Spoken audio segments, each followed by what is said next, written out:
Welcome to the Big Fat Real Estate Checks podcast with Marco Kozlowski, where we help investors like you get the knowledge and skills you need to replace your JOB with passive cash flow for life. Hey everyone, welcome to Big Fat Real Estate Checks. My name is Marco Kozlowski and I'm here with Francesco Galluccio and Gabriel Arish. Gabriel is now a Florida native and Frank is white as a ghost. Compared to the last time we did a podcast, you were like brown and golden. You're the Italian god. And now you're Casper the Friendly Ghost. Yeah, the Florida residues last time. Oh, yes, it was nice. You were turning me on a little bit, Frank. It was pretty exciting. So today we're actually interesting that we talk about this topic because we've kind of discussed it before on how to take care of lenders first. And we had I'm going to say an altercation. I don't think it was that escalated, but let's just say that there's a student of mine that's fairly heated because they're not able to get financing for their property. And I thought I would openly discuss this because I think it's important for all to understand that there are rules and boundaries and regulations around this, and also my reputation, not just for one person, but also my entire lending community.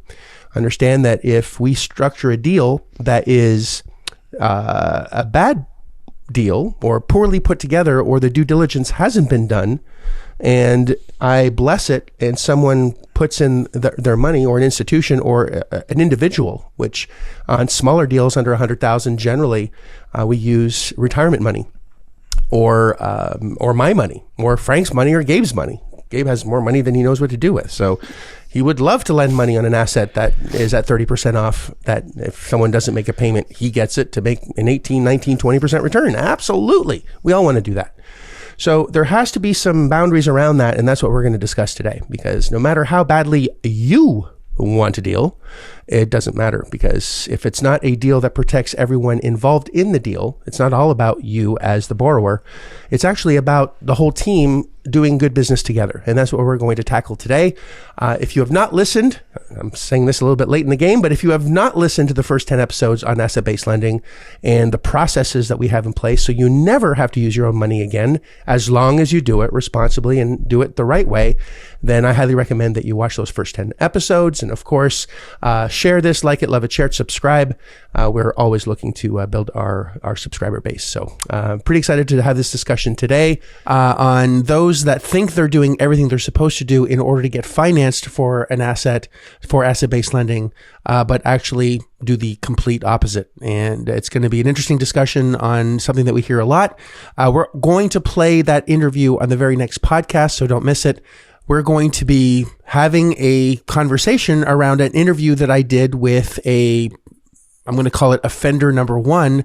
We're going to be discussing that conversation we had yesterday. It was yesterday, and then in the next podcast you can actually listen to it and you'll understand exactly what we're talking about. So don't miss the next podcast. Okie dokie.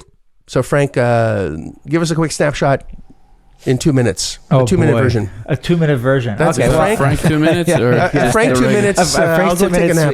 You're going to go take a nap. Okay, I'll try to be brief since you're going to insert our conversation with offender number one into this podcast. But yeah, I started talking with the student, helping them out with the process, not only to get the property under contract, with the due diligence. So we have a specific process for due diligence. He went down the due diligence items, but the problem is he was just gathering. So he was gathering information. He didn't get all the items.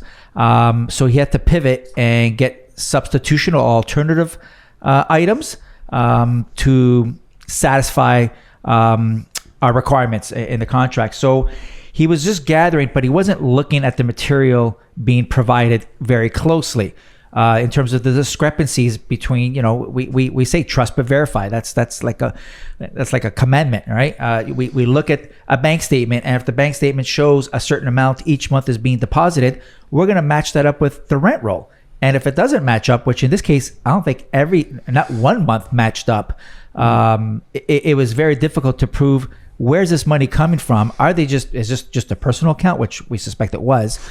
It was a mom and pop operation, so which is fine. That's typical, but you still need to verify the income and the deposits. And I think this one had a Section 8 where the government subsidized someone's rent because of due to financial hardship. So that's very specific. It was a specific check that goes in. $407. I'm going to share the number. There you go. $407 that went in. We couldn't locate that deposit. Typically, it's a direct deposit. Typically, I mean, I've never heard of a check being sent. Maybe that's something that can be done, but I know in my case, all Section 8 is a direct deposit. Yeah, so it happens. So, but sorry to interrupt you, Frank. Yeah. Sorry, but just in the interest of time, that $407 deposit is a check that needed to be deposited at one point, since it is a government issued check. It can't just be cashed. It has to be deposited. At least 6 months. At least, right? And there's not one $407 deposit in any of the bank statements that are there. So when I questioned the student in question, I'm like, where is this money? And the answer is, well, I gathered the information like you said I should. So the responsibility is not to gather the information. It's to actually verify the information, just like Frank was saying. Just because you have the information, you have to know what to do with it. And if it was your money and it was your money that you worked hard for, that you're lending out, just think of it this way. And all you have to know is, are the rents being collected? Yes or no? And if they are, can you prove it? And if there's a check for $407 that is never deposited for the last 6 months, where is it? It's a government check. Why is it hidden? It doesn't make any sense. So that was the first red flag. Frank, sorry, go ahead, go. No, it's okay. So that was one of the red flags. So like I said, he was just gathering but not analyzing the information as we teach how to do it. Because any lender, whether they're asset-based or even financial institution lenders, they're going to look at information and verify because it's their money. They got fiduciary responsibilities to their lenders or their partners that are putting money into it. And, they don't want to risk that, obviously, because you're going to be out of business very quick. Also, there was other issues. I have a big phobia with small towns, only because I dabbed into that before. It's not in a big city. By all means, it's actually in a town.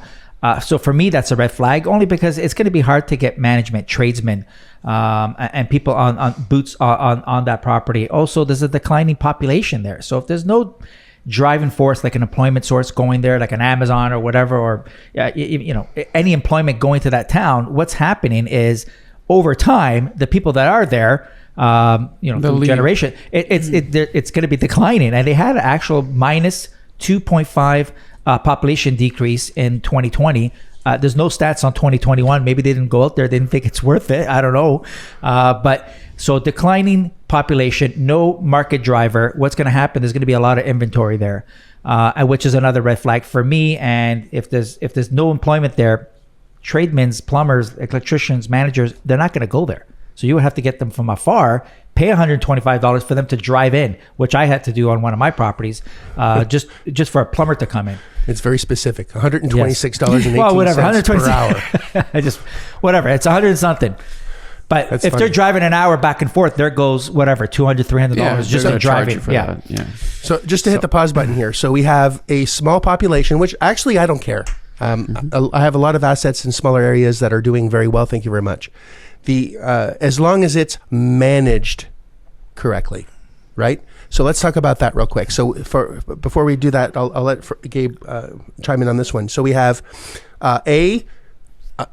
unverifiable rents. We have one lease.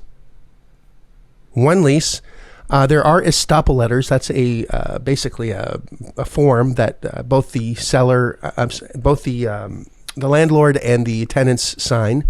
Now, the issue with an estoppel letter, and I've had this happen before, is anyone can sign that, right? And if you close on the property and they all leave the day after, that can happen. It's not guaranteeing your rents for the future. You have no cause for anything. It's in a state where it's fairly difficult to get rid of tenants. And that's the next issue that also Frank brought up yesterday when we were talking to this offender number one. It's not really offender number one. It's offender number 10,614. This is actually quite common. So it's the incident yesterday in particular incited us to do this podcast today. So it's if the rents aren't verifiable, right?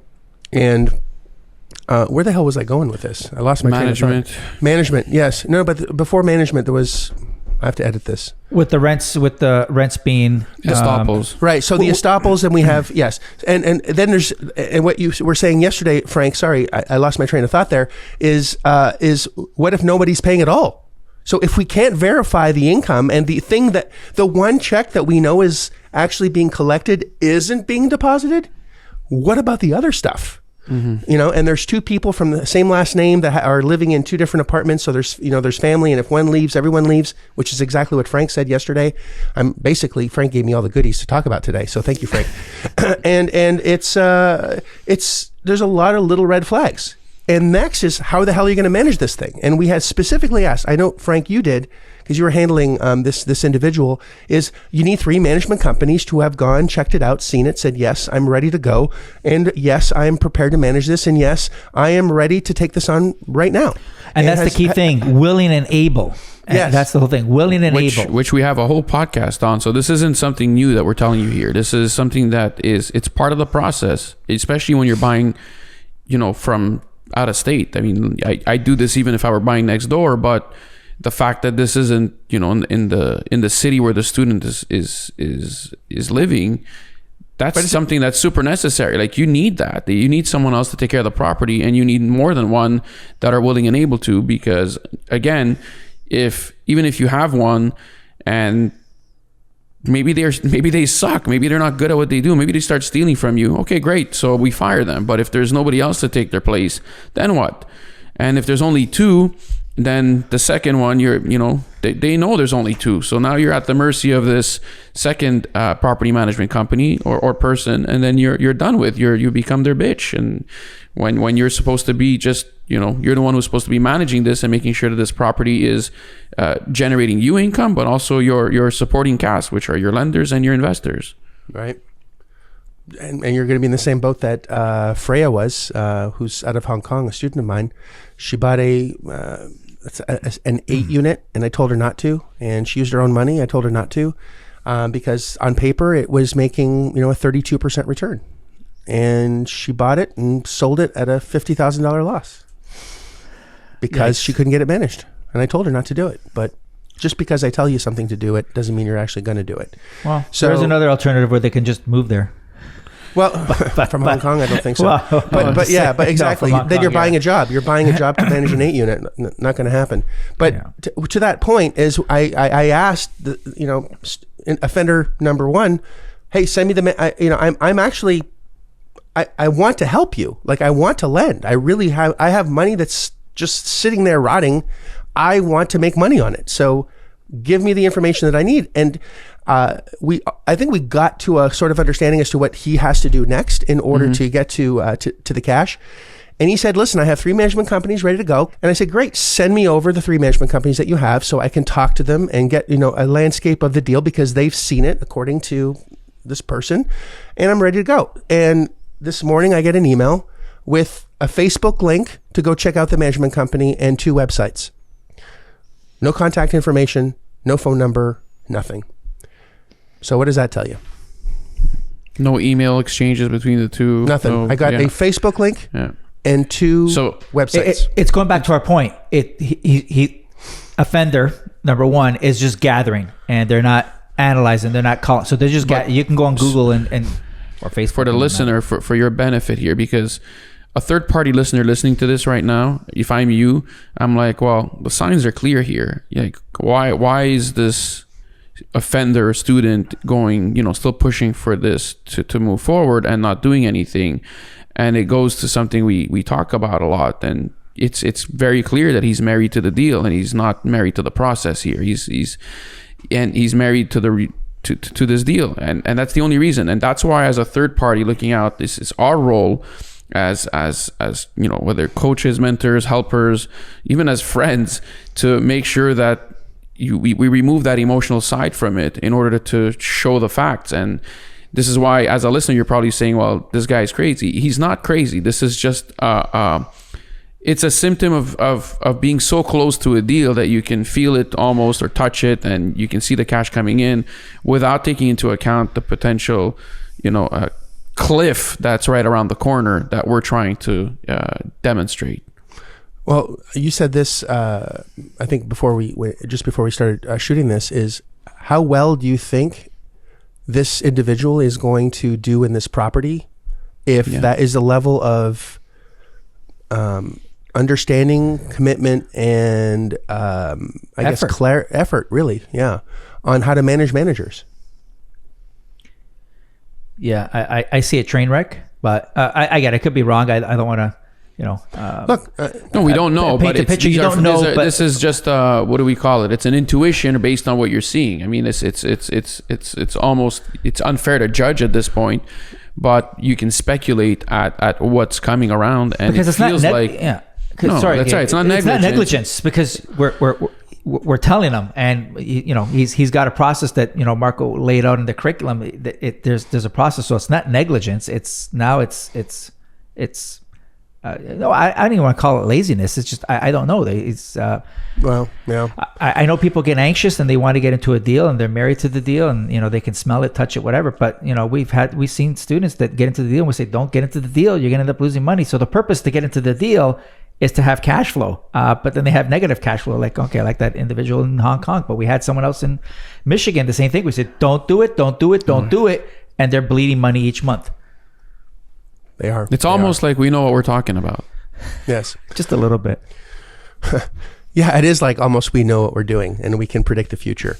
Now, I want to play devil's advocate for a second. I want to be offender number one's voice, because his position is, I've done everything that I'm supposed to do, Marco. I asked the seller for these documents. I asked the seller for verification. I asked the seller, you say ask for these things, and guess what? I asked for them. And the response I got from the seller is, well, I don't have them. I gave you everything that I have. And the seller wants to bail in the deal because he's not closing, right? I gave you everything I have and you're not giving me the money. So I'm going to go find someone else to give me the money.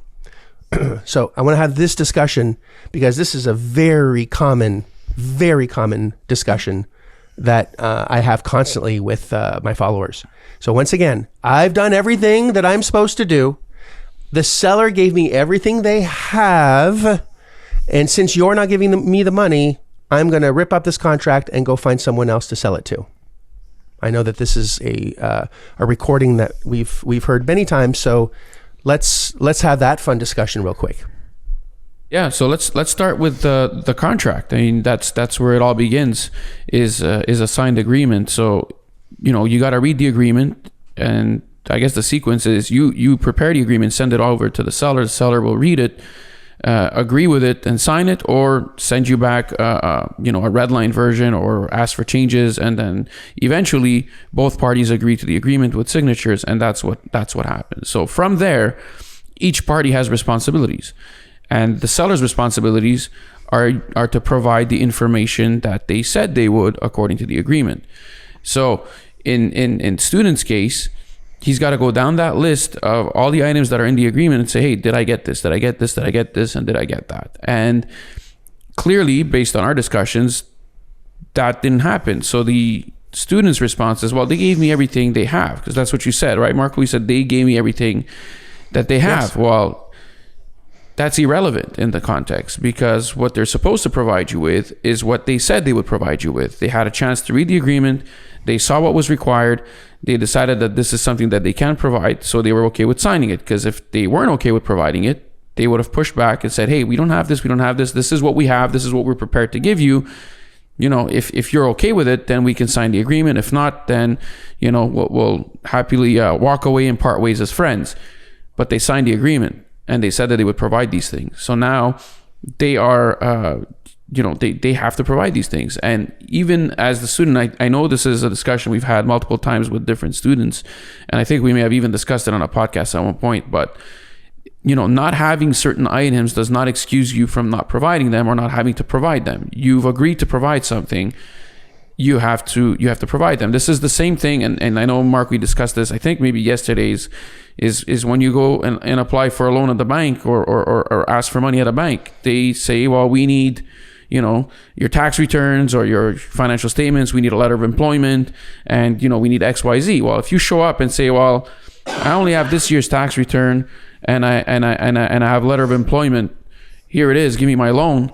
Will the bank give you the loan? Well, they're going to go through their checklist and say, well, we're still missing this, this, and that. Yeah, well, that's all I have. Are you going to get the money? And I think if you're listening to this, you're probably shaking your head and saying, of course not. Well, then why is this any different? It's the exact same thing. You have an agreement. One party said, we're going to provide you with this. And our responsibility, or the buyer's responsibility in this case, the student's responsibility, is once he gets all this information, then he's going to close on the property and give them their money. That's the agreement here. You give me X. If X, I have a period of time to review X, and if I'm content, then we close and you get your money. In this case, the items were not provided. So how is it that the student expects to fulfill their part of the agreement if they can't? And that's a discussion that needs to happen with the seller here. And unfortunately, it's getting pushed back on, or the student is pushing back himself against his own contract versus enforcing the agreement. So he's basically arguing against himself. Frank, I'm going to have Frank talk about this, but he said this is this the offender number one is not taking responsibility in making sure that they're underwriting the deal correctly, because that's ultimately what you're doing, is you're collecting the data, verifying that what was broadcast is true, and proving that the income is there to a lender that will give you the money, because if there is a problem, they get that deal, right? That's how it works. That's why you don't need to bring a down payment to the table. The equity in the deal itself is juicy enough that they hope you don't keep your promise. But you can't get the money unless you fulfill that. So Frank, I'm giving you all the credit on this one, because it's 100% nail on the head, bullseye on that. And what the interesting part is that I got an email, because we have a ticketing system, so I don't get very many emails. And it's like, are you going to fund the deal? Are you going to fund the deal? Are you going to fund the deal? Hey guys, fund the deal, fund the deal, fund the deal, fund the deal. Where's my money? Where's my money? Like demanding funding on this asset. And it just, this one rubbed me the wrong way more than usual for some reason. So Frank, I'll let you go down that rabbit hole so I don't start losing my mind. No, I get it, but yeah, the student did come back because the onus somehow shifted to you, Marco. Like you're a lender. I do lend as well. I lent once, and I learned my lesson on that one.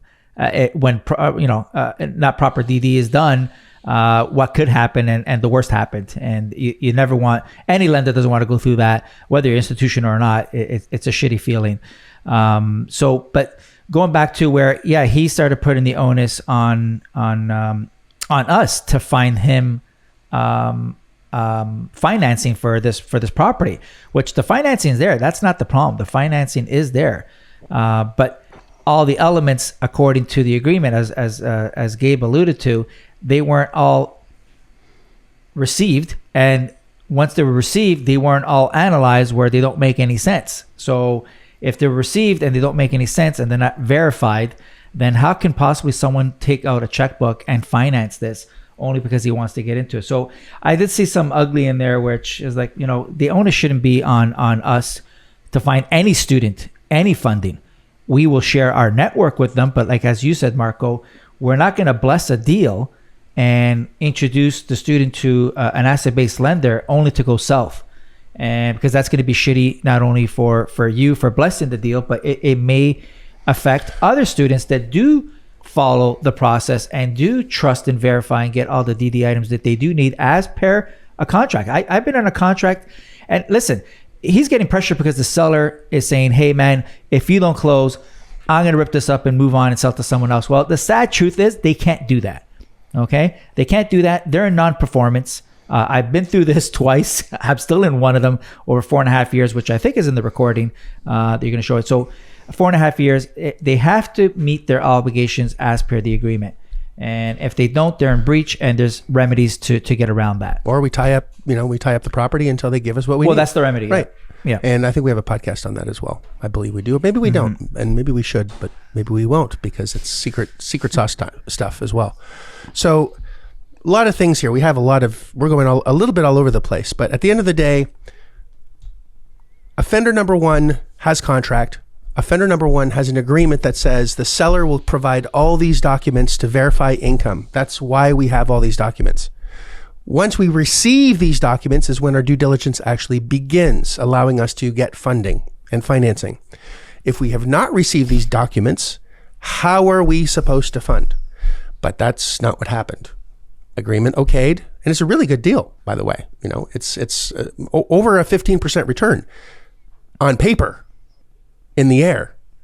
It's a really good deal. Let's close it. But where's management? Where's verifiable income? Where's the $407 from a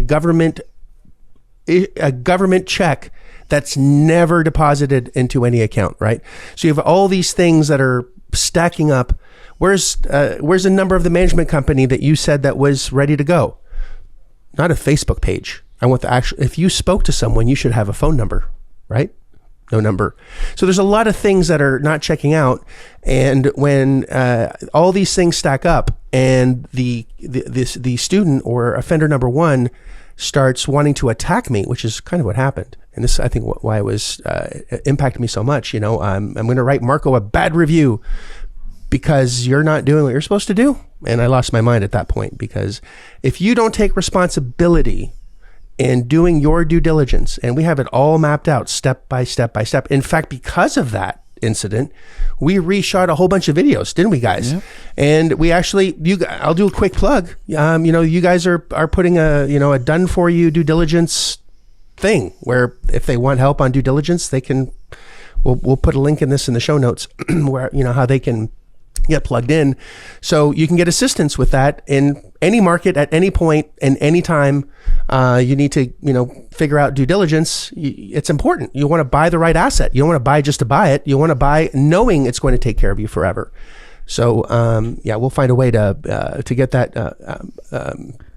integrated into whatever systems and processes you already have in your existing business or the future business that you might want. So due diligence is important. Understanding the power of your agreement is important, and not blame everyone else around you for something that you're not doing. Not taking responsibility and just blaming everyone else is, if that's how you're operating, you're not going to make any money for a very long time. Because the level of integrity that we have, Frank many years ago had some money he wanted to place. I had a deal and I blessed it. And I'll share this with you in the recording that we had with offender number one. And when you see the next podcast, you'll be able to listen to that interview that I did with offender number one and see how it was handled. So don't miss the next podcast. I'll share this with you in the recording that we had with offender number one. And Frank lost his money. I paid him back personally because I blessed the deal. I didn't want to lose Frank as a lender and the relationship, because that relationship is more important to me than the money. So that's a level of commitment I have with the lenders that I associate myself with. Because if you are not, if I say yes to a deal, it means I would do it myself. And obviously it's, buyer beware or do your own due diligence, but he trusted me enough to do it. And I just didn't want to lose that as I said, that relationship. And that's how I want to treat my tribe. Right? And that's how Frank wants to do business, and that's how Gabe wants to do business. We all want to do business with complete integrity. I don't know if you guys want to wrap this up, but in the end, you nailed it, and I do thank you for that dark time in our past. It was darker for me than darker for you. You got made whole. Well, although again, going back to the purpose is you want to make money, whether you're buying a property as that residual income or you're using your own money to lend another property and you're still making residual income. But when you get into something just to get into something and you're losing money, which in my case, I lost money. Thankfully, Marco made me whole. And I do appreciate that for him doing that, because he didn't have to do that. In the end, it may not seem, offender number one may not seem like we're doing them a favor, but we truly are. We're passionate about what we do. We want to see the students succeed, and we don't want them go into, like I said, if we see a train wreck, we're going to tell you, don't go down this path. Because as much as you want to, escape your day-to-day job or whatever your why is, getting into a bad deal, you're taking steps backwards, and that's not the purpose why you get into this program, like with Marco's program or any other program, to advance yourself, not to go back. Sometimes you got to go back to start over again, but you don't want to go back financially to start over again, especially after you invested time and money to get into where you are today. And also, if a lender loses money on one deal, they don't want to lend on any others that were actually going to be good. So, it's one bad apple can spoil a lot. And again, it comes back to taking responsibility and really not just doing the steps, but understanding why you're doing the steps, and understand that it's not all about you. If you have a great deal, the deal should fund itself. It has nothing to do with you, but you have to build a case as to why this deal is so good. And if I can't verify income, if you can't show me that the money's being deposited and collected, if you can't show me that there's actual management that is ready, willing, and able, and have a conversation with them at least to say, hey, tell me more about this property, and all I get and all you have is, here's the Facebook page. Nuh-uh. This is not acceptable. So it's really important for you as the borrower to protect the lender. And one day you will be a lender. Just know that if you do things right, most of my lenders are students. I won't say most, at the smaller level. The bigger level, those are more institution. But anything that's in under 100,000. We use tribe money, and it's easy to get, and they understand the process. They know what to look for, and it's passive income. If you get money and you don't need money to buy deals, you might as well lend on deals, and that, what goes around comes around. So it's cool. It's a really neat ecosystem that's been built over 22 years. So that's all I got to say about that. So don't miss the next podcast, where we're going to be playing the interview of what we're discussing now. And it'll be very interesting for you to listen to this, listen to the next podcast, and then come back and listen to this again, where you can reference things. I think it would be a really neat case study for you to take a look at as to what needs to be done in order to really get deals funded. Put the student in the witness protection program and do whatever I have to do to hide faces and names, and maybe even the voice. I might have some fun with that. And that's that. So guys, like it, love it, share it, subscribe, comment, please. And if there's anything that you want to hear us discuss, talk about, hash around on these podcasts, please let us know. Always wanting to give the best possible content. And I know that if you just apply this information and get the help that you need on applying it perfectly, you will crush. You will never have financial problems again, because money is a result of helping and solving problems.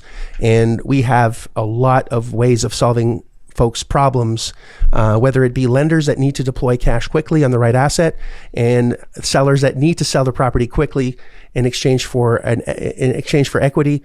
And we're just putting those two things together. That's all we're doing. Is you want money, you'll need to use money. Let's put these together, and we make the spread. And that's that easy. And if you do that with the right assets, you're going to make more money than most do. Make more money in a year than most do in a month.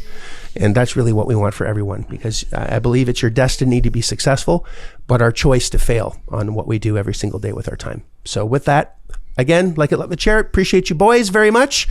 And we'll see you on the next podcast. This is Marco Kozlowski saying ciao for now. If you like this episode of Big Fat Real Estate Checks, then show some love by leaving a comment and a good rating. Also, as a thank you for tuning in today, we've got a special free gift. The journey to passive cash flow for a life starts by finding deals, and it's easier than you think. Simply go to getdealsbytuesday.com, enter your email address, and we'll send you a free quick start course called Deals by Tuesday. Even if it's 11 p.m. Monday night, this course will show you how to find discounted real estate deals by Tuesday. It's that fast and simple. Go to getdealsbytuesday.com and start your journey toward life-changing cash flow today. Thanks for tuning in, and we'll see you on the next episode.